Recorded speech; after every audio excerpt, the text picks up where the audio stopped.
Wa asyhadu anna Muhammadan abduhu wa rasuluhu alladzi la nabiyya ba'dah. Baik, akan kita lanjutkan setelah kita semuanya tadi tilawah ya Quran surah Ali Imran. Nah, selanjutnya kita akan lanjutkan pada pembahasan tafsir. Untuk tafsir masih di surah Al-Baqarah. Baiklah, saya akan share screen terlebih dahulu. Di sini ini ayat 10. Di ayat 10 tafsir Quran surah Al-Baqarah ayat 10. Baik, saya akan bacakan terlebih dahulu.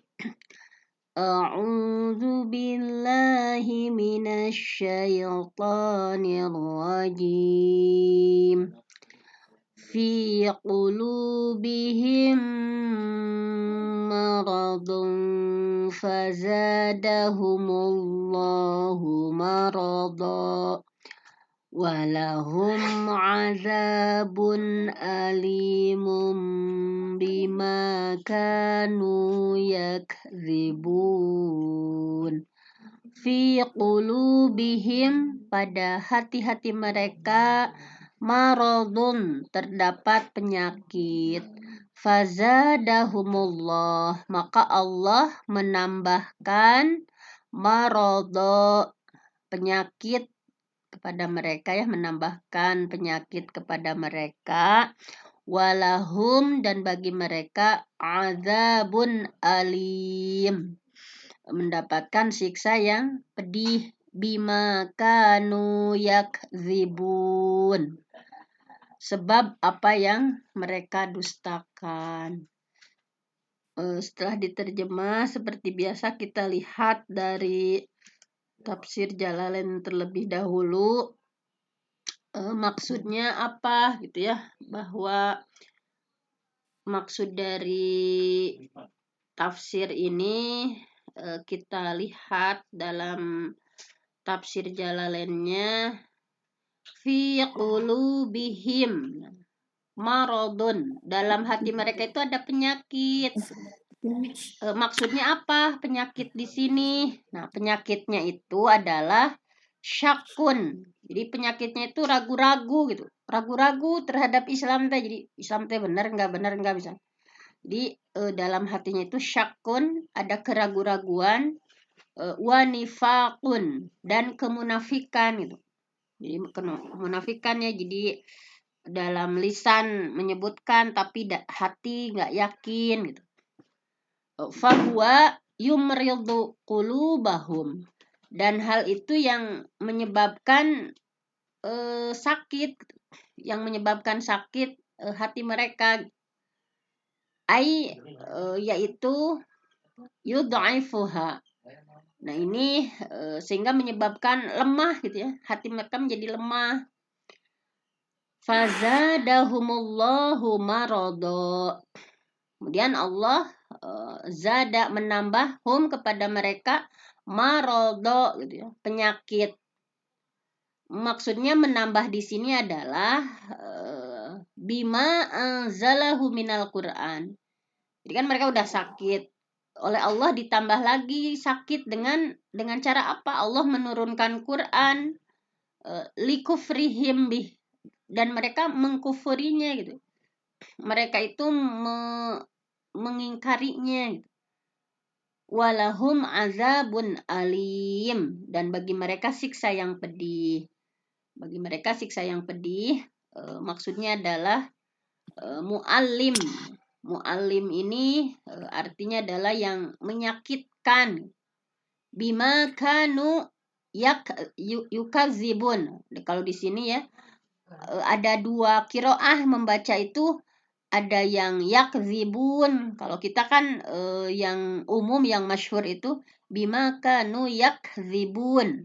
Nah, nanti kalau ada orang lain yang membacanya yukazibun bitasydid, dengan tasydid, ada riwayatnya gitu ya. Jadi boleh membaca dengan ada tasydid, ada yang tidak ada tasydid. Bedanya itu kalau yukazibun bitasydid dengan adanya tasydid, berarti artinya kan mendustakan, membohongkan.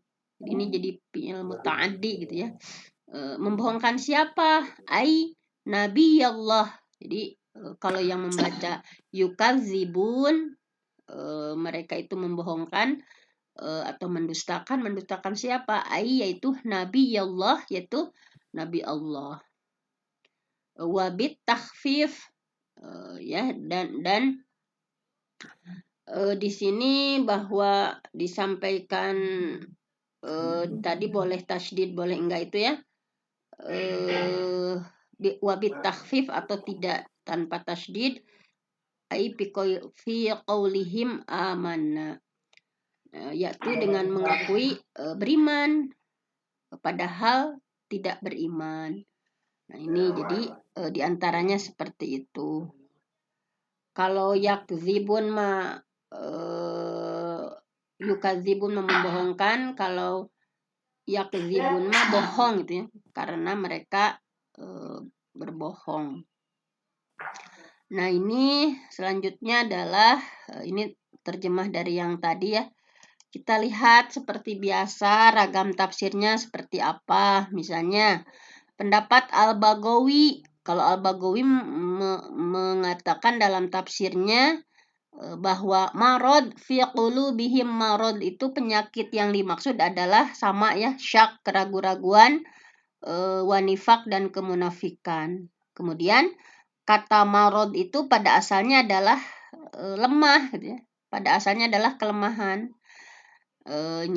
Tidak heran kalau keraguan seseorang ya dalam agamanya, maka akan melemahkan agama kan ketika seseorang ragu itu Islam teh benar enggak, pasti selanjutnya adalah akan lemah gitu, keimanannya akan lemah.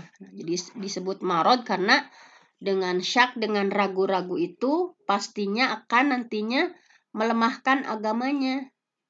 Sebagaimana penyakit melemahkan kekuatan fisiknya gitu. Jadi diibaratkan seperti itu. Nah, kemudian kita lihat kalau tadi Al-Baghawi sudah ya, kalau ini menurut Al-Baydawi. Kalau menurut Al-Baydawi misalnya kata marad pada hakikatnya adalah marad itu sesuatu yang merintangi atau menghalangi organ fisik manusia sehingga tidak berfungsi sebagaimana mestinya. Misalkan kata marad itu ya sakit itu misalkan kayak ginjal itu fungsinya untuk memfilter tetapi karena sakit tidak bisa memfilter. Al-Baydawi dalam tafsirnya Anwarut Tanzil wa Asrarut Ta'wil menyebutkan bahwa maksud penyakit di sini adalah kalau menurut beliau mah majaz gitu ya.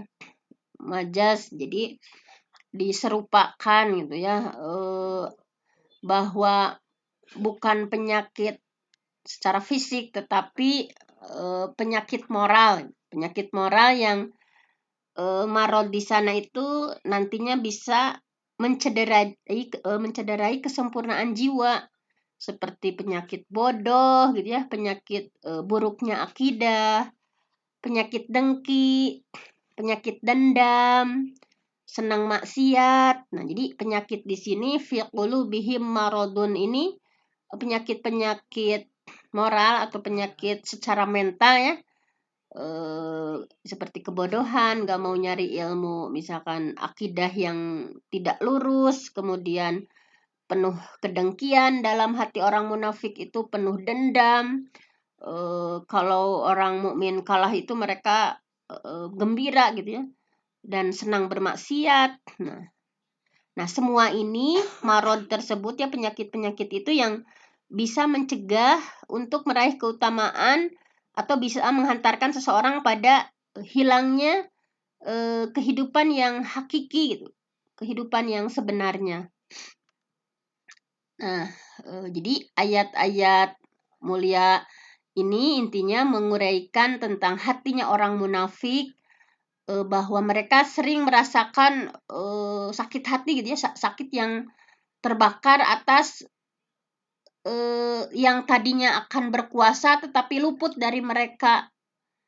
kan tadinya Abdullah bin Ubay itu akan menjadi seorang pemimpin gitu ya. Tetapi sejak kedatangan Nabi Muhammad yang dipimpin yang menjadi pemimpin ya atas kaum Aus dan Khazraj yang masuk Islam itu misalnya. Jadi sehingga ketika Nabi Muhammad semakin hari semakin mantap gitu ya, pengaruhnya semakin kuat dan mereka menyaksikan terus gitu. Sehingga kedengkian itu semakin bertambah, semakin bertambah. Nah, penyakit pada hati mereka itu disebabkan mereka itu terlalu hubud dunia gitu ya.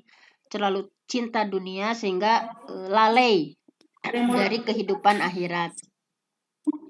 Nah, sehingga dalam menurut Al-Baghawi tadi kan Allah menambahkan penyakit pada mereka. Karena kan sebagaimana kita tahu Quran itu turunnya bertahap gitu ya. Seayat demi seayat misalkan. Ketika mereka tadi kan dalam tafsir sebelumnya bahwa fazadahumullah marodo itu bahwa mereka itu semakin hari semakin bertambah penyakitnya gitu ya. Dengan cara Allah menurunkan Al-Qur'an bima anzalallah ya. Dengan cara Allah menurunkan Al-Qur'an dan Quran diturunkan secara bertahap.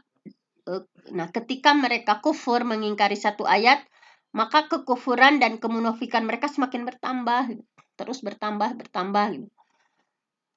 Nah, kemudian Allah zada di sana itu menambahkan semakin bimbang, semakin ragu orang munafik. Nah, dan di sini kan Nabi Muhammad semakin kuat, pengaruhnya semakin kuat, kemudian sanjungan ya diberikan kepada Nabi Muhammad, orang-orang sangat menghormati gitu ya, sangat betul-betul berpengaruh terhadap orang-orang. Nah, itu mereka semakin sakit kan, yang asalnya hasud gitu ya. Nah, sehingga mereka disifati kekufuran, akidah yang buruk, memusuhi Nabi Muhammad, dan Allah menambah penyakit pada hati mereka melalui penambahan beban ya, Nabi semakin dihormat, Nabi semakin berpengaruh, Nabi semakin hebat.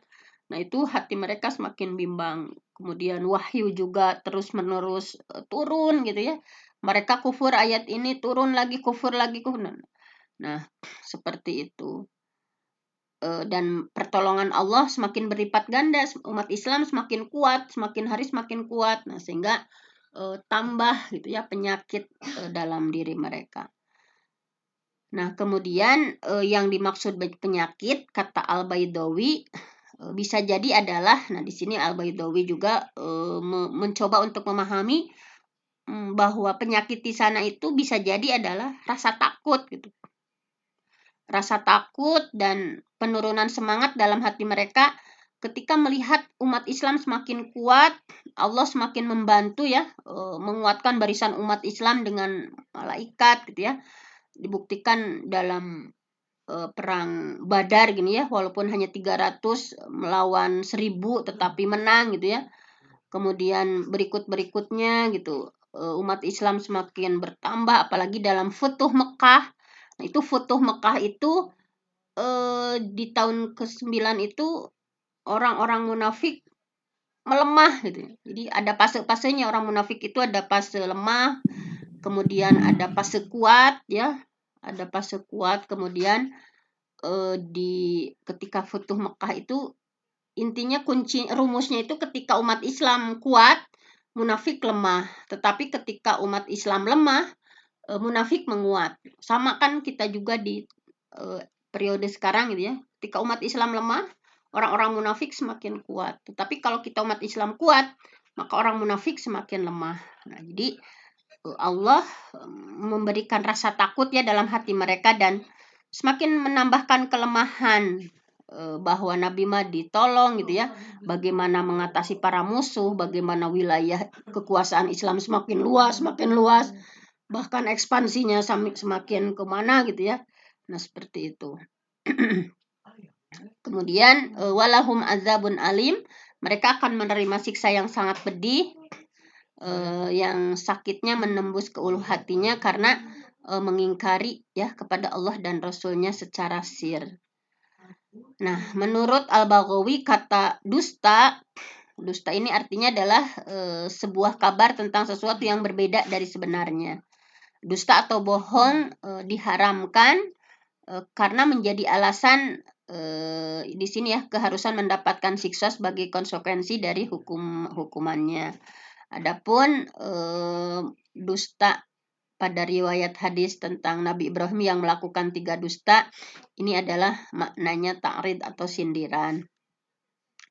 Nah, selanjutnya Allah menyerahkan mereka kepada diri mereka dan semakin menambahkan, menggenapkan kebimbangan dunia ya, sehingga tidak tersisa ruang kosong untuk merhatikan agama gitu. Jadi memang mereka itu terus ragu-ragu hidupnya itu ya. Semakin tidak tersisa dalam mereka itu ruang kosong untuk memperhatikan agama. Jadi mereka itu akan mendapatkan siksa yang pedih dengan sesuatu kebaikan yang fana daripada yang kekal. Jadi tidak memperoleh kebaikan hidayah gitu ya, kebaikan agama gitu. Jadi menurut Al-Junaid Al-Baghdadi, penyakit hati yang berasal dari selalu menurutkan hawa nafsu, sebagaimana penyakit pada organ tubuh yang berasal dari penyakit badan. Nah, seperti itu. Kemudian Al-Qurtubi dalam tafsirnya Al-Jami' li Ahkamil Quran menyebutkan kalau beliau lebih ke pandangan para ulama. Kenapa gitu ya? Nabi Muhammad menahan diri tidak membunuh orang munafik. Kan itu udah jelas kufur kan, udah jelas kafir.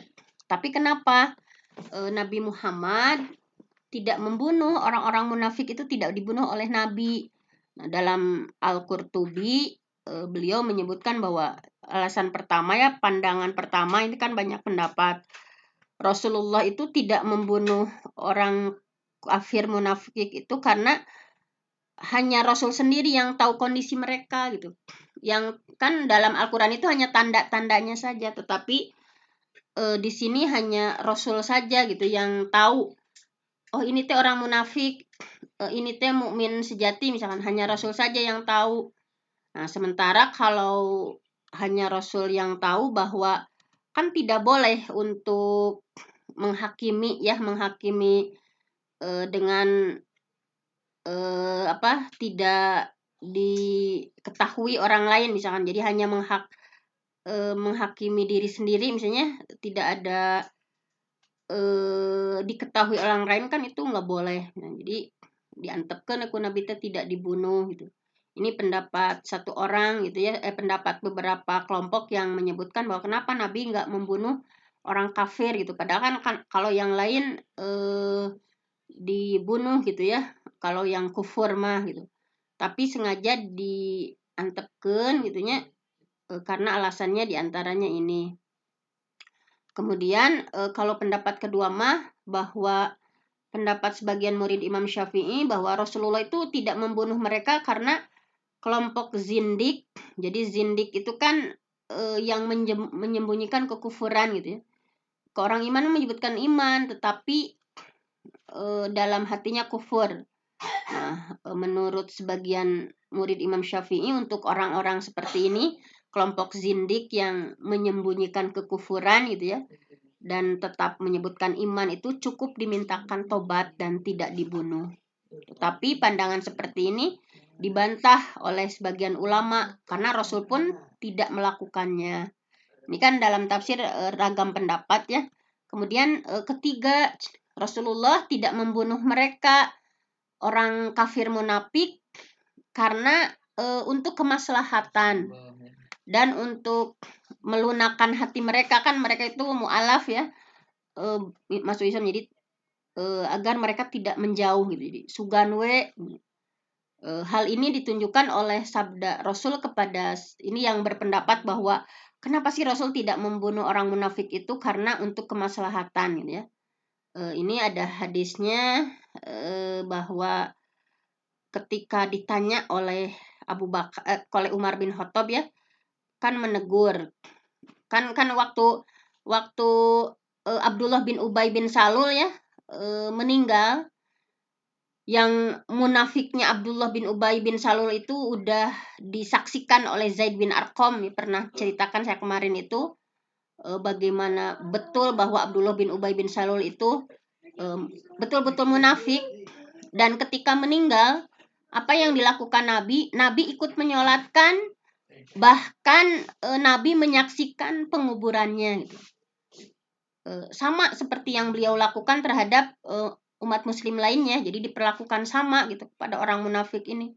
Nah, sehingga Umar bin Khattab menegur gitu ya, menegur Rasulullah gitu, dan Rasulullah bersabda menjawab kepada Umar, ini akrahu gitu ya. Sesungguhnya aku tidak suka gitu, an tatahaddatsal Arab, bila nanti orang Arab Badawi gitu ya mengatakan bahwa anna Muhammadan, bahwa Nabi Muhammad yaktulu ashabahu, membunuh temannya sendiri gitu. Jadi alasan Nabi kenapa tidak membunuh orang kafir munafik itu di antara sabdanya ya ini akrohu, sesungguhnya aku tidak suka gitu, an tatahaddatsal Arab, bila nanti orang Arab ya, orang Arab Badawi menyebutkan bahwa anna Muhammadan, bahwa Nabi Muhammad yaktulu ashabahu, tuh Muhammad mah dibunuh cenanya teman-teman oge, seperti itu. Nah, kemudian dalam riwayat yang lain Nabi bersabda, ini khayyirtu, sesungguhnya aku disuruh milih gitu. Fakhtartu, maka aku memilih. Wa fi riwayatin lau anni a'lam, seandainya aku tahu, lau anni a'lam, seandainya aku tahu, lau zidtu ala sab'in, seandainya aku tahu bahwa jika aku melakukan yagfir ini a'lamu lau zidtu ala sab'in yagfirullah lahu lazidtu, seandainya aku tahu bahwa jika aku melakukan istighfar ya, buat dia lebih dari 70 kali dia diampuni, lazid tuh pasti aku akan menambahnya. Jadi akhlak Nabi Muhammad luar biasa gitu ya. Nah, sampai segitunya gitu. Nah, itu pendapat yang kedua, bahwa kenapa Nabi Muhammad tidak membunuh orang-orang kafir munafik. Jadi tadi kan kalau pendapat pertama itu bahwa sebenarnya Nabi jadi hanya tahu tadi ya, tidak secara detail tahu itunya, hanya tanda-tandanya saja kan yang dikasih oleh Allah. Nah, kemudian pendapat yang keempat, nah ini pendapat yang keempat mah bahwa Allah dan Allah telah para sahabatnya yang beriman, kemungkinan mafsadat yang dapat ditimbulkan orang kafir itu jadi mual ngaruh gitu ya, tidak menimbulkan madorot gitu. Allah udah tahu gitu bahwa ada mual ngaruh nanawan gitu. Nah, jadi tetapi kondisinya berbeda kalau hari ini di mana tidak memiliki rasa aman dan kerusakan yang dibuat oleh orang kafir munafik terhadap kalangan awam dan bodoh atau umat Islam. Jadi intinya lah kalau yang pendapat keempat ini ada mual berpengaruh nanawan gitu ya, tidak akan menimbulkan madorot, intinya seperti itu saja. Nah, itu diantara alasan-alasannya. Nah, intinya terakhir ya, mohon maaf, ini udah saja kalau yang pendapat itu mah gitu ya. Terakhir kita simpulkan saja, kita mengambil faidah dari ayat ini. Dari sejumlah keterangan para mufasir di atas jelas bahwa hati yang sakit ya, fi qulubihim marad, itu disebabkan oleh sejumlah penyakit dalam diri seseorang seperti ragu-ragu, munafikan, kebodohan, dan kedengkian. Nah, sekarang yang terakhir yang paling penting adalah bagaimana mengobati gitu ya, jika seseorang atau di antara kita ada yang terhinggap dalam dirinya penyakit syak, ragu-ragu, nifak gitu ya, seperti suka bohong, misalkan suka ingkar, atau suka apa gitu ya, sifat-sifat kemunafikan atau kebodohan serta kedengkian misalkan, atau dendam misalkan. Bagaimana mengobatinya? Nah, ini ada sejumlah keterangan ya para ulama tasawuf. Apa yang mesti dilakukan? Yang pertama adalah takhalli. Takhalli itu adalah mengosongkan hati atau membersihkannya dari penyakit yang dideritanya. Gitu. Bagaimana caranya gitu? Takhalli itu intinya mengosongkan hati dan membersihkan dari penyakit-penyakit yang tadi dendam, dengki, bohong dan sebagainya. Nah, caranya adalah melakukan sesuatu yang sebaliknya. Nah, ini bagus tipsnya nih untuk kita. Gitu. Cara untuk menghilangkan penyakit hati itu melakukan sesuatu atau bersikap yang sebaliknya. Misalnya penyakitnya jika kita sering dihinggapi keraguan-raguan misalnya, maka kita harus berusaha untuk menguatkan keyakinan dalam diri bahwa harus yakin gitu. Kalau senantiasa dihinggapi ragu, maka sebaliknya, pokoknya harus yakin. Saya yakin seperti ini. Kemudian jika dalam diri kita ada sikap iri atau dengki, maka apa? Sebaliknya adalah menghadirkan rasa syukur. Ya Allah, alhamdulillah saya masih bisa seperti ini. Ya Allah, alhamdulillah. Jadi hadirkan rasa syukur.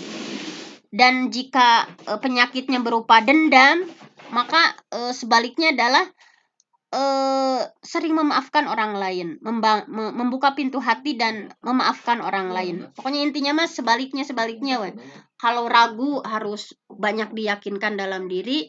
Kalau dengki maka syukur. Ya Allah, alhamdulillah syukuran abi mah kieu, batur mah kieu, abi mah alhamdulillah kieu. Jadi banyak rasa syukur. Kemudian kalau ada sifat dendam maka tadi memaafkan orang lain gitu ya.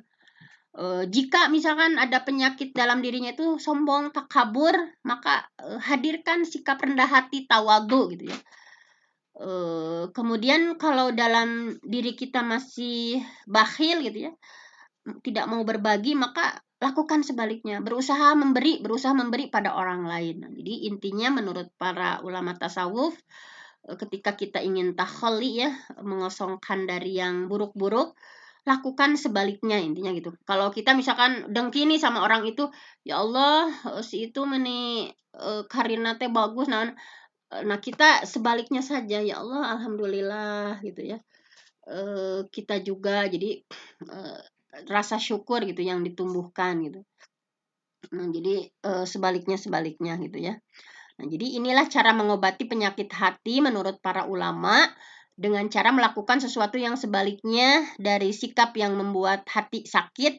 Nah, maka lama-lama penyakit dalam hati itu akan berangsur pulih. Nah, dan hati pun akan sehat. Nah, seperti itu. Nah, mungkin itu faidah yang bisa kita ambil dari Quran Surah Al-Baqarah ayat 10 ini. Mudah-mudahan kita bisa mengambil faidah dan mudah-mudahan bermanfaat. Aqulu qauli hadza wa astaghfirullah li wa lakum. Wassalamualaikum warahmatullahi wabarakatuh. Waalaikumsalam warahmatullahi wabarakatuh. Jazakallahu khairan jazak kepada Ibu Dr. Fenty Inayati yang telah menyampaikan tafsir dari ayat 10 dari surat Al-Baqarah. Semoga apa yang disampaikan tadi akan menambah wawasan kita dan untuk selanjutnya bisa memandu kita dalam beramal di kesehariannya. Bapak Ibu Bapak Ibu aktivis kajian subuh yang dirahmati Allah, dikarenakan waktu, mari kita tutup pertemuan pada pagi hari ini dengan baca doa istighfar 3 kali, doa kafaratul majlis dan hamdalah. Astagfirullahaladzim.